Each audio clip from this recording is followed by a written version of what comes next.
আমার চরম সৌভাগ্য যে এই দিনটা আমি আমার জীবনে পেয়েছি। মাসের প্রথম দিকে আমি গিয়েছিলাম বাপের বাড়ি, আর সেখানে আমার বেস্ট ফ্রেন্ডের বাড়িতে ছিল গোপালের অন্নভোগ। হঠাৎ আমার বান্ধবী আমাকে কল করে জিজ্ঞাসা করে, বর্ষা তুই আমাদের গোপালের সিঙ্গার করিয়ে দিবি রে? আমি তো খুব খুশি, কারণ গোপালের সিঙ্গার করানোটা সত্যি আমার কাছে অনেক ভাগ্যের ব্যাপার। এখানে একটা মাটির গোপাল ছিল যেটা অনেক দিনের, তাই তার গায়ের রং আর সাজসজ্জা সবটাই একটু কেমন হয়ে গিয়েছিল। পুরোটাই আমি নতুন করে করেছিলাম। ওকে সাজানোর পর সত্যি ওকে খুব সুন্দর লাগছিল।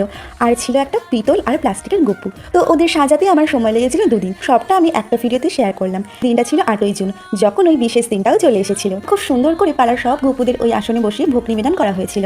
আর কাকিমা মানে আমার বান্ধবীর মা সবার সাথে আমার পরিচয় করিয়ে সবাইকে বলছিল, দেখো এই মেয়েটাই আমাদের গপুদের সিঙ্গার করিয়েছে। আমার তো খুব আনন্দ হচ্ছিল।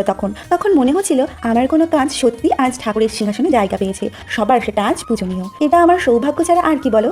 এরপর আমিও ভোগ প্রসাদ গ্রহণ করে বাড়ি ফিরেছিলাম একরাশ আনন্দ নিয়ে। তো তোমাদের এই ভিডিওটা কেমন লাগলো অবশ্যই কিন্তু আমাকে জানিও। রাধে রাধে।